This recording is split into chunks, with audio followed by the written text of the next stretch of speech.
الله ربي والإسلام ديني ومحمدا رسول الله ويقيني. Ainama takunu, dimanapun kamu berada, yudrikumul maut, kematian akan mendatangi kamu. Walau kuntum fi burujim musayyadah, walaupun kalian berada di dalam kotak yang dipaku. Begitulah perbuatan orang musyrik jahiliyah dulu. Dia buat kotak, kemudian dia paku, dia masuk ke dalam. Ditanya sama temannya, kenapa kau bersembunyi dalam kotak yang dipaku? Mudah-mudahan aja malaikat maut nggak bisa masuk. Siapapun akan mati menghadap Allah. Michael Jackson masuk ke dalam kotak hampa udara, berharap tidak mati, mati juga. Semuanya akan menghadap Allah. Tinggal lagi apa yang akan kita bawa menghadap Allah. Ini pelajaran yang kedua dari buku belah buku kisah saat maut akan menjemput. Wa kafa bil mauti wa'izah. Ada nasihat yang tidak bersuara, ada nasihat yang bukan khutbah, bukan ceramah, bukan tausiah, bukan tazkirah. Dia diam 1000 bahasa. Nasihat itu bernama mati. Siapa yang menasihati Ustaz Abdul Somad? Enggak ada. Enggak ada orang menasihati saya sampai sekarang. Saya datang ke Kiai, Kiai tolong nasihati saya. Saya kalau tausiah, saya cari para alim ulama yang tua-tua, yang sepuh-sepuh, minta nasihat, minta doa. Mereka nggak kasih nasihat. Mereka katakan, ya Ustaz sudah tahulah, sama-sama saja kita berdoa kepada Allah. Nasihat yang paling dalam yang masuk ke dalam otak dan hati saya adalah ketika melihat orang mati terbujur kaku, yang selama ini dihormati, dibanggakan, dimuliakan, disanjung tinggi. Kalau datang disambut dengan baleho dan karpet warna merah, tapi lalu kemudian ketika mati menghadap Allah terbujur di ruang tamu, dan tidak sampai 24 jam dibawa keluar. Rumahnya rumah dia, yang membangunnya dia, yang beli tanahnya dia, yang cari arsiteknya dia, yang mengumpulkan uangnya dia. Tapi kalau sudah meninggal dunia, sejengkal pun di rumah itu tidak ada yang bersedia menampung dia. Tempatnya tetap di TPU, tempat taman pemakaman umum. Ada rumah yang dibangun, ada rumah yang dikendalikan, ada rumah yang diatur. Sekian tahun nabung untuk buat rumah. Rumahmu berapa harganya? 3M. Wow, hebat sekali 3M, 3 kali minjam. Ada rumah yang tidak pernah kita lihat, rumah yang tidak pernah kita jenguk, rumah yang tidak pernah kita pedulikan, tapi kita akan tinggal di sana. Lebih lama di rumah kita atau di taman pemakaman umum? Saya tanya sekali lagi, lebih lama tinggal di rumah yang kita bangun atau lebih lama di kuburan? Lebih lama di kuburan. Di rumah kita paling kita tempati. Ada orang menempati rumahnya sampai 100 tahun? Enggak ada. Paling kita tempati rumah kita itu paling lama 50 tahun. Itu pun kalau umur kita 75 tahun. Umur 25 bangun rumah atau mewarisi rumah bapaknya. Kita cerita bukan rumah bapak kita, bukan rumah kakek kita, rumah kita. Kita tempati cuma 50 tahun. Setelah itu kita masuk liang lahat. Yang meninggal tahun 1945 saat ditembak oleh Belanda, sampai sekarang berarti dia sudah dikubur berapa tahun? Maka sampai masanya nanti hari kiamat, ada yang di liang lahat sampai 100 tahun, ada yang sampai 1000 tahun lamanya. Apa yang sudah kau persiapkan? Amal jariah. Yatsba'ul mayyita salatun, yang mengiringi mayat sampai ke liang lahat ada 3. Ahluhu, istrinya ikut mengiring, anaknya datang, jamaah semua datang, tapi cuman sampai ke pintu liang lahat. Setelah itu mereka masukkan ke dalam. Setelah itu mereka kemudian naik ke atas. Mereka ambil pacul, cangkol dan skop. Mereka katakan mari kita timbun, kita injak biar padat. Setelah itu ditancapkan kayu nisan. Setelah itu mereka pun berdoa. Setelah itu mereka pun pulang ke rumah. Anaknya nangis pada hari yang pertama. Hari kedua dia mulai tersenyum. Kirim rek spasi lucu, kirim ke 9090. Tapi kalau anakmu soleh, dia akan bangun di tengah malam, Rabbighfirli wa liwalidayya warhamhuma kama rabbayani shaghira. Gimana anak ibu? Ingat dengan suami ibu, ingat dengan ayahnya. Alhamdulillah Pak Ustaz. Malam-malam saya bangun jam 2, saya dengar di samping kamar ada baca Yasin. Yasin wal Qur'anil Hakim innaka laminal mursalin ala siratim mustaqim tanzilal azizir rahim. Lalu saya pun bangun Pak Ustadz, senangnya hati saya, anak saya baca Quran untuk ayahnya. Begitu saya buka pintu kamar, ternyata TV belum mati Pak Ustadz. Mudah-mudahan anak kita termasuk yang tetap kirim Yasin untuk kita tiap malam. Kita pesankan ke mereka supaya tahajud, berzikir, berdoa. Ya Allah, sampaikanlah pahala tahlilku, la ilaha illallah tahlil, subhanallah tasbih, tahmid, alhamdulillah, takbir, Allahu akbar, salawat. Lalu kemudian dia bawa anak istrinya baca Quran. Wa idza khatimul qur'ana, kalau dikhatamkan mereka Quran 30 juz, fa huwa hasanun, sepaling bagusnya sekhatam Al-Quran 30 juz. Kalau tidak sanggup khatam Quran, likulli syai'in qalbun, segala sesuatu punya hati. Wa qalbul Quran, hatinya Al-Quran adalah Yasin. Dan kalau tidak sanggup baca Yasin, Ummul Quran Al-Fatihah, level paling tinggi sekhatam. Tak sanggup sekhatam Yasin, tak sanggup Yasin, Ummul Quran. Itulah tadi yang Pak Bupati mengajak kita, mari kita bacakan suratul Fatihah. Fatihah pun tidak mau. Innalillahi wa inna ilaihi raji'un. Apa yang kau balaskan untuk ayahmu? Berapa kali dia tidak jadi ganti baju hari raya demi uang sekolahmu? Sekolahmu memang online, tapi bayarannya offline. Berapa kali ibumu tidak jadi hari raya buat kue demi untuk sekolahmu, demi untuk air susumu, demi untuk makan minummu. Meregang nyawa dia melahirkan. Andai kau gendong dia dari Bekasi ke kota Makkah, tawaf 7 putaran, sa'i Safa dan Marwah, wukuf di padang Arafah, melontar jumrah, belum tentu dapat menebus sekali teriakannya saat melahirkanmu. Betul ibu? Ternyata ibu tidak ada yang teriak waktu melahirkan. Kenapa? Dia pingsan di operasi. Lahir. Ustadz, walaupun operasi sesar itu sakit loh Ustadz. Ustadz kan nggak pernah merasakannya, karena rasaku bukan rasamu Ustadz. Kita tidak pernah tahu bagaimana perasaan mereka perempuan. Ketika hormonnya berlebih di awal kehamilan, dia muntah-muntah. Respon hidungnya sangat tajam. Suami yang dulu kata dia buah hati belayan jiwa, cintaku setengah napasku pergi, baunya minta ampun. Lalu kemudian yang awalnya rahim itu kecil, lalu mulai membesar, sebulan, 2 bulan, 3 bulan. Akhirnya ususnya menjadi kecil, makannya susah, nafasnya terhalang. Lalu kemudian tulang belakangnya mulai melengkung. Lalu ketika melahirkan anak, seperti patah-patah tulang rusuknya. Itulah ayat yang disebut dalam Al-Quran, wahnan ala wahnin, lemah di atas lemah. Tak ada yang bisa membalas kelemahan-kelemahan itu, dan tidak ada yang sanggup membahasnya. Kalau saya bahas bagaimana lemahnya perempuan saat mengandung, perempuan itu mengandung lemah di atas lemah. Kata ibu-ibu, alah Ustadz kayak pernah aja. Maka kita balaskan. Yang ibunya masih hidup, mudah-mudahan masih sempat berbakti kepada orang tua.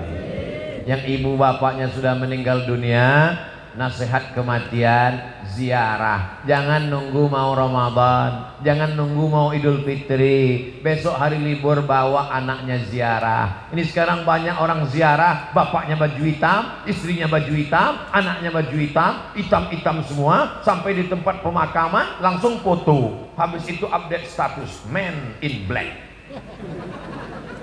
Apa ini? Ini bukan ajaran Islam. Ajaran Islam adalah saat di tempat pemakaman baca doa, assalamualaikum ya alad diyar minal mu'minin wa inna insyaallahu bikum lahiqun yarhamullahul mustaqdimina wal mustakhirin nas'alullaha lana wa lakumul afiyah.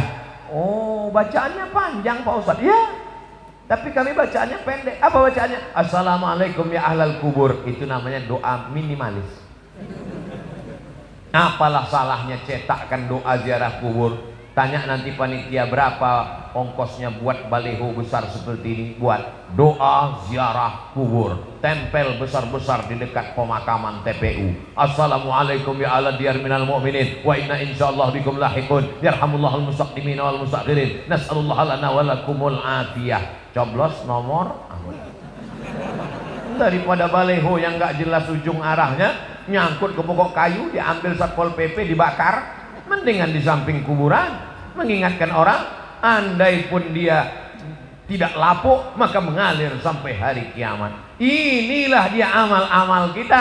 Apa saja amal kita yang akan mengalir? Waladun salihun, anak yang soleh. Shadaqatun jariyah, itulah uang yang masuk ke dalam kotak-kotak tadi. Beli semen, batu bata, kerikil, atap, tenda, lampu, AC, mihrab, mimbar, kipas angin, itu semua akan mengalir. Siapa yang mewakafkan tanah masjid ini dulu? Siapa yang membangunnya? Siapa yang ngasih semen? Siapa yang ngasih kosen? Siapa yang ngasih kaca? Kita tidak tahu, tapi pahalanya dari mulai tadi petang sampai malam, sampai sholat subuh besok, zuhur, asar, maghrib, isya, subuh, zuhur, asar, maghrib, isya, Ramadan, tarawih, witir, idul fitri, idul adha, hari raya kurban, sampai hari kiamat, mengalir pahalanya ke liang lahat. Mudah-mudahan sebelum mati kita sempat bangun masjid. Masjid apa namanya? Masjid Al-Mustaqim. Siapa yang buat? Pak Kapolsek. Masjid apa namanya? Masjid As-Somad. Siapa yang buat? Ustadz Somad. Sudah ada? Belum lagi. Tapi insya Allah kalau kita berniat sebelum mati mesti ada. Saya diundang ke Jambi, diajak untuk meresmikan masjid. Jalannya jauh, naik mobil. Dalam hati saya, mau dibawa kemana lagi? Begitu sampai, musola kecil. Ya Allah, apa kelebihan musola ini? Apa kelebihannya? Berikut ini mari kita dengarkan kata sambutan dari Bapak Kapolsek. Saya sebagai Kapolsek, kumisnya melintang. Saya sebagai Kapolsek di tempat ini, Pak Ustadz risau karena tidak ada tempat sholat. Orang sholat di kamar. Maka saya kumpulkan di antara anak-anak buah saya. Kita beli semen, batu bata, akhirnya jadilah musola ini. Dan saya bertekad kalau siap, yang meresmikannya adalah Ustadz Somad. Oh, begitu kronologisnya. Dan orang tidak berani nolak. Kasih semen, siap. Jadilah musola. Jabatanmu tak lama, tapi yang kekal abadi adalah masjid. Presiden kita, proklamator kita, Insinyur Soekarno cerdas. Di saat Indonesia tidak semakmur sekarang, uangnya tidak banyak, baru saja diserang oleh Belanda dan Jepang, dia sempat berpikir untuk membangun masjid terbesar di Asia Tenggara. Itulah dia Masjid Istiqlal. Sampai Presiden Amerika pun masuk ke dalam. Semua orang-orang yang masuk ke dalam Masjid Istiqlal itu kalau masuk berdecak kagum seperti melihat kucing. Wow, amazing, kata dia.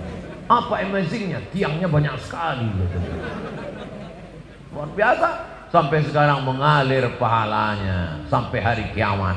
Berganti lagi zaman. Akhirnya setiap kabupaten, setiap kota di Indonesia ada masjid, punya ciri khas, punya ciri khas. Apa dia?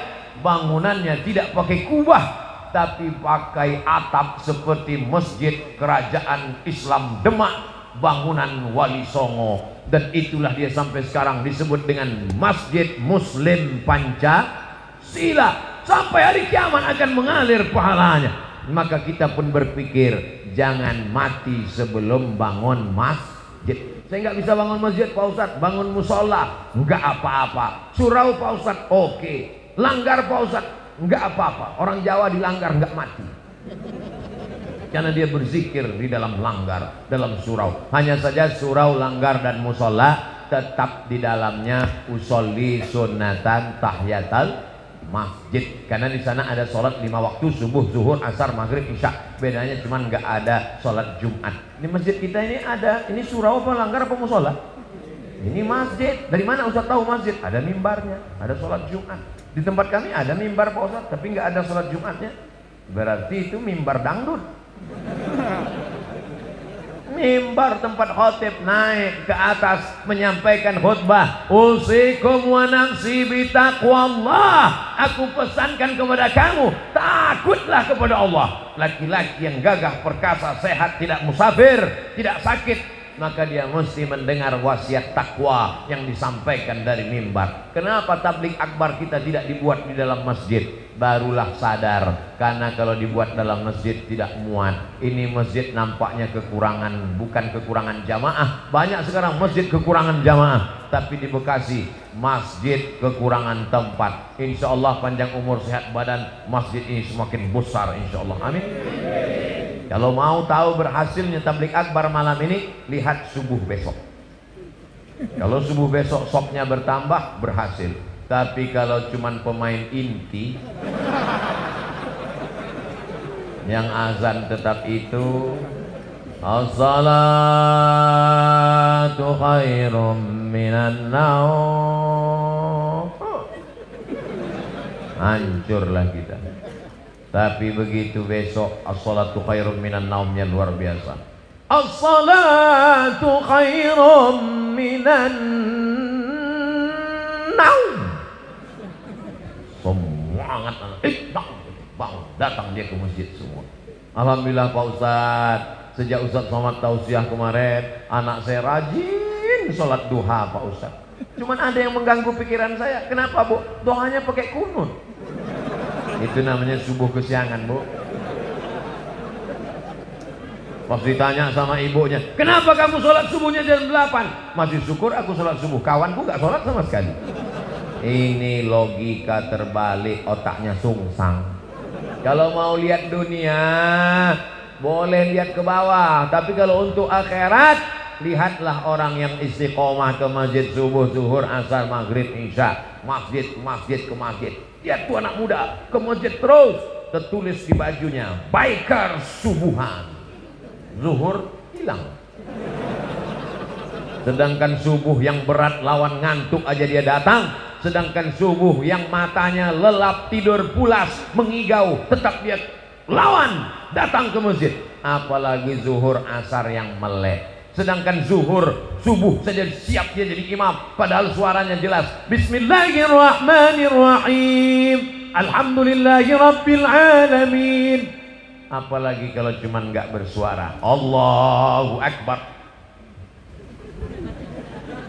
Memang berawal kalau mau jadi imam, imam zuhur dan imam asar. Anak-anak muda. Nanti kalau ditanya, datang anak gadis, anak-anak cewek bilang, bang, aku siap jadi, aku ingin mencari imam, aku siap, tapi zuhur dan asar ya. Maka kalian pun mesti pintar-pintar. Kalau mau tulis update status besok, aku mau cari imam maghrib, subuh dan isya. Yang zuhur ngantri dulu. Berawal dari keterpaksaan, berubah menjadi kebutuhan, akhirnya kebiasaan. Allah bisa karena biasa. Tadi tausiah saya mulai jam 9 kurang 10, sekarang jam 10 kurang 10. 60 menit kita bersama, sesuai tertulis di botol minuman santri. Oh, botolnya kecil, 330, berarti udah lewat, mestinya setengah jam tadi. Tapi orang Bekasi ini cerdas. Dia buat sesuatu yang berkesan. Dia kasih susu. Masya Allah, tabarakallah. Ustadz nggak boleh minum air manis karena suaranya menggelegar, tenggorokannya panas. Dikasih air manis yang panas, suaranya hilang, pita lehernya rusak. Nanti umurnya sekian ceramahnya apa kabar?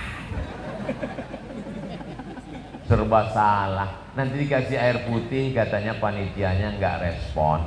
Dikasih air susu, air teh, katanya wah susah sekali Ustaz Abdul Somad ini. Enggak, Ustaz Somad tidak pernah mempersulit, mempersusah orang. Kalau bisa dipermudah, kenapa dipersulit? Yassiru, mudahkan urusan orang. Ngundang Ustaz Abdul Somad nggak perlu pakai proposal, Undang Ustaz Abdul Somad katanya sulit, mesti kirim DP, mesti pakai pesawat kelas eksekutif, mesti dijemput dengan private jet, mesti dijemput. Hoax, bohong, penipu. Ustaz berapa kali datang ke Jakarta dalam setahun? Jabodetabek, Jakarta, Depok, Bogor, Bekasi. Setahun datang 3 kali. Berarti 4 bulan sekali. Selama 4 bulan datang 3 hari. Tausiahnya 1 hari 3 kali. Jumat, Sabtu, Ahad. Jumat 3 kali. Pagi, siang, malam. Sabtu 3 kali. Pagi, siang, malam. Ahad 2 kali. Pagi, siang, besok pulang. 3 kali, seperti makan obat. Bapak Ibu yang dimuliakan Allah Subhanahu wa taala, kebersamaan kita malam ini di halaman masjid mudah-mudahan membawa kita istiqomah, anak-anak kita menjadi anak para penghafal Quran. Apa yang disampaikan Ustaz Abdul Somad waktu di Bekasi, silaturahim. Yang kedua, ingat mati. Yang ketiga, bagaimana menyelesaikan masalah di negeri kita ini. Ingat ketika negara Palestina dijajah, ketika itu seorang ulama besar bernama Imam Abu Hamid Al-Ghazali meninggal tahun 1111. Mudah ingatnya, 1111. Banyak orang mengkritik Imam Ghazali, kenapa dia tidak ikut berperang melawan tentara yang menjajah Palestina. Imam Al-Ghazali menulis kitab Ihya Ulumuddin. Palestina dibebaskan oleh Salahuddin Al-Ayyubi. Salahuddin, orang barat susah menyebut Salahuddin, menyebutnya Sultan Saladin. Salahuddin Al-Ayyubi. Kapan Salahuddin Al-Ayyubi lahir? 1138. Ingat itu. Ternyata doa dari seorang ulama yang mustajab wali Allah melahirkan seorang pemimpin yang luar biasa. Urus saja salatmu, urus zikirmu, urus makanan halalmu, anak-anakmu ini akan menjadikan negeri ini baldatun thayyibatun wa rabbun ghafur. Kalau engkau sibuk komen dengan medsos, kau akan kalah dengan buzzer, karena mereka punya akun banyak luar biasa. Jadi kami nanti kalau Ustaz Somad dicaci maki gimana? Kalau kau sanggup balas, berikan klarifikasi. Kalau kau tak sanggup balas, doakan kepada Allah. Allahumma hdi qaumi fa innahum la ya'lamun. Tapi kami nggak tahan Pak Ustaz, emosi kami Pak Ustaz. Kalau nggak tahan, nggak usah main handphone. Daripada jantung koroner nggak mati, cuma setengah mati.